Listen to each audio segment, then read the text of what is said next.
নমস্কাৰ এই মুহূৰ্তত আহি পৰিছে ৰাতিপুৱাৰ কেইবাটাও গুৰুত্বপূৰ্ণ খবৰ। আজি হৈছে 19 ফেব্ৰুৱাৰী। চৰকাৰী গড়ৰ তালিকাত যদি আপোনাৰ নামটো নাই তেনে ক্ষেত্ৰত আপুনি নতুনকৈ তালিকাত নাম অন্তৰ্ভুক্ত কৰিব পাৰিব আৰু তাৰ বাবে অসমৰ মুখ্যমন্ত্ৰী ডক্টৰ হিমন্ত বিশ্ব শৰ্মা চৰকাৰখনে কেইবাটাও গুৰুত্বপূৰ্ণ সিদ্ধান্ত গ্ৰহণ কৰিছে। লগতে কেন্দ্ৰীয় চৰকাৰে চৰকাৰী গড়ক লৈ এটা ভাল খবৰ দিলে। লগতে অসমৰ মুখ্যমন্ত্ৰী ডক্টৰ হিমন্ত বিশ্ব শৰ্মাই লাখ লাখ মহিলাৰ একাউণ্টত সোমাই দিব টকা আৰু 15,000 টকা লাভ কৰিব প্ৰতিজন হিতাধিকাৰীয়ে। কোনবোৰ হিতাধিকাৰীৰ একাউণ্টত টকা প্ৰদান কৰা হ'ব। লগতে SBI একাউণ্ট থাকিলে আপোনাৰ বাবে এটা ভাল খবৰ। SBI প্ৰতিজন হিতাধিকাৰীৰ একাউণ্টত চৰকাৰে প্ৰদান কৰিব 2,000 টকা। PM কিষাণৰ প্ৰত্যেকজন হিতাধিকাৰীৰ বাবে কেইবাটাও গুৰুত্বপূৰ্ণ সিদ্ধান্ত গ্ৰহণ কৰিছে চৰকাৰে।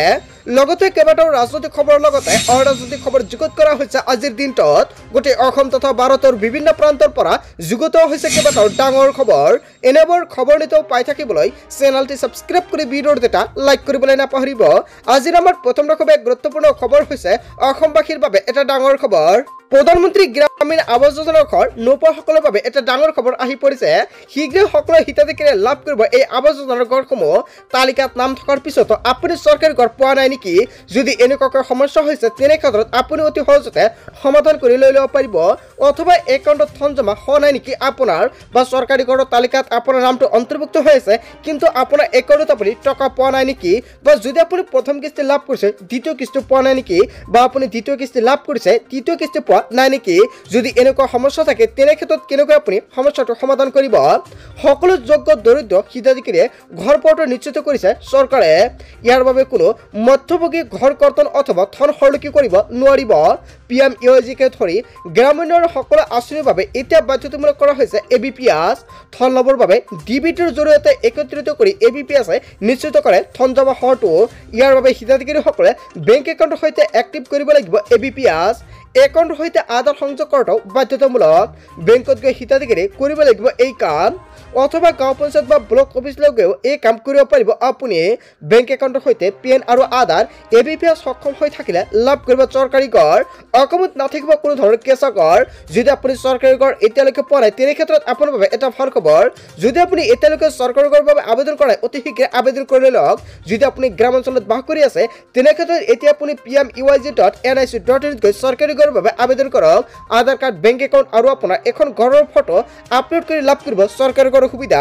যদি আপুনি নগৰ অঞ্চলত বাস কৰি আছে তেনে ক্ষেত্ৰত এতিয়া আপুনি আবেদন কৰক PMAYৰ জৰিয়তে। আৰু তাৰপিছত আপুনি কেনেকুৱাকৈ আবেদন কৰিব, কি কি নথিপত্ৰ লাগিব নিশ্চয় সম্পূৰ্ণকৈ যদি ভিডিঅ' লাগে কমেণ্ট কৰি জনাব। নেক্সট ভিডিঅ'ত সম্পূৰ্ণকৈ জনাই দিম।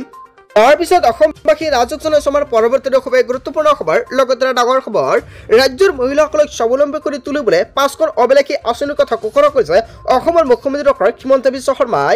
শিপিনীৰ পৰা আৰম্ভ কৰি হস্তশিল্পৰ লগত জড়িত মহিলা, টেইলৰিঙৰ লগত জড়িত মহিলাৰ বাবে এই আঁচনি ঘোষণা কৰিছে। কন্যা শিশুৰ ভৱিষ্যত শৈক্ষিক জীৱন সুৰক্ষিত কৰিবলৈ আছে বহু সুবিধা।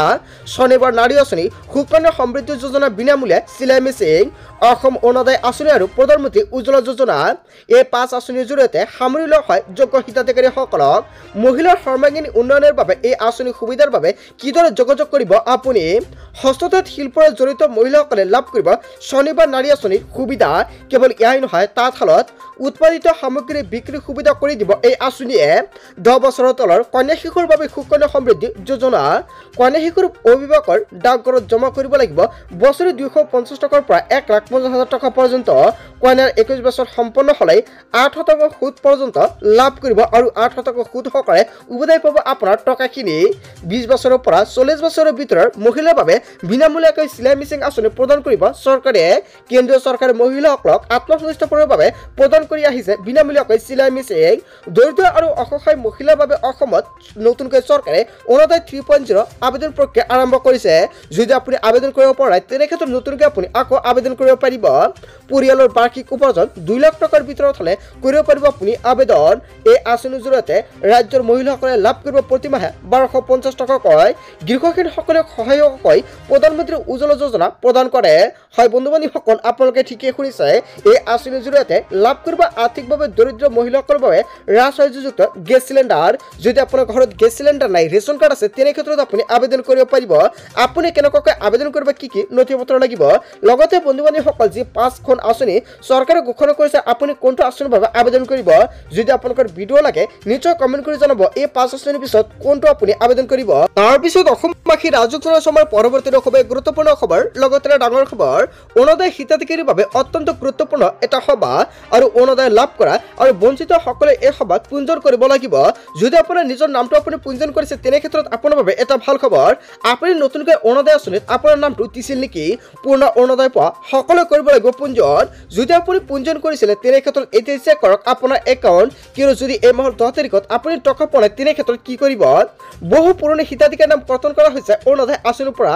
যদি আপুনি গাঁও সভাত গৈ আপোনাৰ নামটো অন্তৰ্ভুক্ত কৰাইছিল, যদি আপুনি অযোগ্য, তেনে ক্ষেত্ৰত কিন্তু আপোনাৰ নামটো কৰ্তন কৰা হৈছে। আৰু যদি আপুনি নামটো দিয়া নাই, তেনে ক্ষেত্ৰত কিন্তু আপোনাৰ নামটো কৰ্তন কৰা হৈছে। বা আপুনি নতুনকৈ অৰুণোদয় 3.0ত নামটো অন্তৰ্ভুক্ত কৰিবলৈ নামটো দিছিল নেকি, বা অৰুণোদয়ৰ যিখিনি নথি পত্ৰ সেইখিনি আপুনি জমা দিছিল নেকি? অৰুণোদয় 3ত নাথাকিব চৰকাৰী চাকৰি পোৱা লোক আৰু এটা সমষ্টিতে 40,000কৈ অৰুণোদয় হিতাধিকাৰী নিৰ্বাচন কৰিব চৰকাৰে। আৰু ইয়াক লৈ কেইবাটাও গুৰুত্বপূৰ্ণ সিদ্ধান্ত গ্ৰহণ কৰিছিল। ঘৰতে ৰেচন কাৰ্ড থাকিলে অৰুণোদয়ৰ বাবে কৰিব পাৰিব আপুনি আবেদন, আৰু ৰেচন কাৰ্ড থকা সকলো মহিলাক নিৰ্বাচিত কৰা হ'ব অৰুণোদয়ৰ বাবে। এনেকুৱাকৈ মুখ্যমন্ত্ৰী ডক্টৰ হিমন্ত বিশ্ব শৰ্মাই যোৰহাটত কেইবাটাও গুৰুত্বপূৰ্ণ সিদ্ধান্ত গ্ৰহণ কৰিছিলে। যদি আপুনি কেতিয়া অৰুণোদয় আঁচনিত নামটো অন্তৰ্ভুক্ত কৰাইছিল, তেনে ক্ষেত্ৰত কেতিয়া আপোনাৰ অৰুণোদয় আঁচনিত নামটো অন্তৰ্ভুক্ত হ'ব, আৰু ইয়াক লৈ বহুতে কমেণ্ট কৰিছে। চ' বন্ধু বান্ধৱীসকল, অতি শীঘ্ৰে লাখ লাখ মহিলাৰ একাউণ্টত অহা মাহত অৰুণোদয় 3.0 টকা সোমাই যাব। আৰু যেতিয়া মুখ্যমন্ত্ৰী ডক্টৰ হিমন্ত বিশ্ব শৰ্মাই তালিকাটো প্ৰকাশ কৰে, নিশ্চয় এইখন চেনেলৰ জৰিয়তে পাই যাব। আৰু তাৰ বাবে সকলোৱে আগতীয়াকৈ চেনেলটি ছাবস্ক্ৰাইব কৰি ৰাখিব। তাৰপিছত অসমবাসী ৰাজুক জনাইছো আমাৰ পৰৱৰ্তী খুবেই গুৰুত্বপূৰ্ণ খবৰ, লগতে ডাঙৰ খবৰ। আগন্তুক 48 ঘণ্টাত আহিব প্ৰচণ্ড ধুমুহা আৰু বৰষুণ। প্ৰতি ঘণ্টা 40 কিলোমিটাৰ বেগত বলিব বতাহ। বজ্ৰপাতক লৈ বিশেষ এলাৰ্ট জাৰি কৰিছে বতৰ বিজ্ঞান কেন্দ্ৰৰ তৰফৰ পৰা। 24খনকৈ জিলাত হাই এলাৰ্ট জাৰি কৰা হৈছে। বিজুলী ঢেৰেকণিৰ সৈতে বতাহৰ গতিবেগ ঘণ্টাত 40 কিলোমিটাৰ হোৱাৰ সম্ভাৱনা। ধুমুহাৰ এলাৰ্ট লখিমপুৰ, ধেমাজি, যোৰহাট, শিৱসাগৰত জাৰি কৰা হৈছে। কেৱল এয়াই নহয়, চৰাইদেউ, ডিব্ৰুগড়, তিনিচুকীয়াত জাৰি কৰা হৈছে। লগতে বজ্ৰপাতৰ এলাৰ্ট আছে নগাঁও, মৰিগাঁও আৰু হোজাইত। কেৱল এয়াই নহয়, পশ্চিম কাৰ্বি আংলং, ডিমা হাছাও, কাছাৰত, গোলাঘাট, যোৰহাট, চৰাইদেউ, শিৱসাগৰতো এলাৰ্ট জাৰি কৰা হৈছে।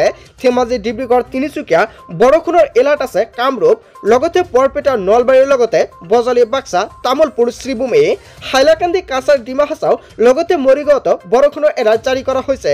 হোজাই, পশ্চিম কাৰ্বি আংলং, ওদালগুৰি, শোণিতপুৰ, বিশ্বনাথ, যোৰহাট, গোলাঘাট। কেৱল এয়াই নহয়, মাজুলী, শিৱসাগৰ, চৰাইদেউ, ধেমাজি, লখিমপুৰ, ডিব্ৰুগড়, তিনিচুকীয়াতো বৰষুণৰ এলাৰ্ট জাৰি কৰা হৈছে। ইফালে কুঁৱলীৰ এলাৰ্ট দিয়া হৈছে দৰং আৰু নগাঁও আৰু ধুবুৰীত। হয় বন্ধু বান্ধৱীসকল, সকলোৱে সাৱধান হৈ থাকক। তাৰপিছত অসমবাসী ৰাজুক জনাইছো আমাৰ পৰৱৰ্তী খুবেই গুৰুত্বপূৰ্ণ খবৰ, লগতে ডাঙৰ খবৰ। ভাৰতীয় জনতা পাৰ্টীয়ে প্ৰশ্ন মুকলি কৰিলে সাংসদ গৌৰৱ গগৈলৈ। জনসাধাৰণক বাৰ্তাকৈ প্ৰশ্নৰ উত্তৰ দিব লাগিব গৌৰৱ গগৈয়ে। কি এই 12টা প্ৰশ্ন? 1 নম্বৰত উল্লেখ কৰিছে, বিবাহৰ 12 বছৰ পিছতো গৌৰৱ গগৈৰ পত্নীয়ে কিয় গ্ৰহণ কৰা নাই ভাৰতীয় নাগৰিকত্ব? 2 নম্বৰত উল্লেখ কৰা হৈছে, গৌৰৱ গগৈৰ সন্তানে ভাৰতীয় নে ব্ৰিটিছ পাছৱৰ্ড ব্যৱহাৰ কৰে? 3 নম্বৰত উল্লেখ কৰিছে, গৌৰৱ গগৈৰ পত্নী পাকিস্তান চৰকাৰৰ কোনো বিষয়ক সাক্ষাৎ কৰিছে নে? কেৱল এয়াই নহয়, 4 নম্বৰত উল্লেখ কৰিছে, ইলিজাবেথে ছিনেটৰ টম উডালৰ সহায়ক হিচাপে পাকিস্তান সমৰ্থন কৰা নীতি গ্ৰহণ কৰাত কোনো ভূমিকা পালন কৰিছে নে? কেৱল এয়াই নহয়, 5 নম্বৰত উল্লেখ কৰিছে, জৰ্জ চৰ্চৰ সৈতে সম্পৰ্কিত কোনো ব্যক্তি বা সংস্থাৰ লগত যোগাযোগ ৰক্ষা কৰিছিল নেকি? 6 নম্বৰত উল্লেখ কৰিছে, পাকিস্তানত থাকোঁতে ইলিজাবেথে ভাৰতৰ বিৰুদ্ধে কাৰ্যকলাপ কৰা কোনো ব্যক্তি বা গোষ্ঠীক সাক্ষাৎ কৰিছে নে? আৰু 7 নম্বৰত উল্লেখ কৰিছে, ভাৰতত ভিছা আবেদন দাখিলৰ সময়ত ইলিজাবেথে পাকিস্তানী সংস্থাৰ সৈতে থকা সম্পৰ্কৰ কথা প্ৰকাশ কৰিছে নে? আৰু 8 নম্বৰত উল্লেখ কৰিছে, ইলিজাবেথৰ ভাই বা বোৱাৰীৰ কোনো খ্ৰীষ্টান সংগঠনৰ সৈতে এটা সম্পৰ্ক আছেনে? এনেকুৱাকৈ কেইবাটাও গুৰুত্বপূৰ্ণ প্ৰশ্ন উত্থাপন কৰিছে। পাকিস্তান হাইকমিছনৰ সাক্ষাৎ কৰাৰ সম্পূৰ্ণ তথ্য প্ৰকাশ কৰিছে নে? কেৱল এয়াই নহয়, পাকিস্তান হাইকমিছনৰ লগত হোৱা সাক্ষাৎ কৰাৰ তথ্য ভাৰত চৰকাৰ বা কংগ্ৰেছৰ দলক জনাইছে নে? 11 নম্বৰত উল্লেখ কৰিছে, পাকিস্তান হাইকমিছনত সাক্ষাৎ কৰাৰ পাছতে ভাৰতীয় সেনা সম্পৰ্কীয় বিষয়ত আপুনি সংসদত যি প্ৰশ্ন উত্থাপন কৰিছিল, তাৰ প্ৰকৃত উদ্দেশ্য কি আছিল? কেৱল এয়াই নহয়, 12 নম্বৰত উল্লেখ কৰিছে, আপোনাৰ NGOৰ ফাৰ্ম টু ফুডে জৰ্জ চৰছৰ বা খ্ৰীষ্টান সংগঠনৰ দ্বাৰা কোনো ধৰণৰ আৰ্থিক সহায় লাভ কৰিছেনে আৰু এনেকুৱাকৈ বাৰ্তাকৈ প্ৰশ্ন উত্থাপন কৰিছে। ইয়াৰ বিষয়ে জনতাই কি ক'ব? যদি জনতাৰ কিবা মন্তব্য কৰিব লগা থাকে আপোনালোকৰ মন্তব্যটো নিশ্চয় কমেণ্ট বক্সত জনাই দিব। বন্ধু বান্ধৱীসকল, গোটেই অসম তথা ভাৰতৰ বিভিন্ন প্ৰান্তৰ পৰা যুগুত হৈছে কেইবাটাও ডাঙৰ খবৰ। এনেবোৰ খবৰ নিতৌ পাই থাকিবলৈ চেনেলটি ছাবস্ক্ৰাইব কৰি ভিডিঅ'টো এটা লাইক কৰিবলৈ নাপাহৰিব। চ' থেংক ইউ ফৰ ৱাচিং ফুল ভিডিঅ'।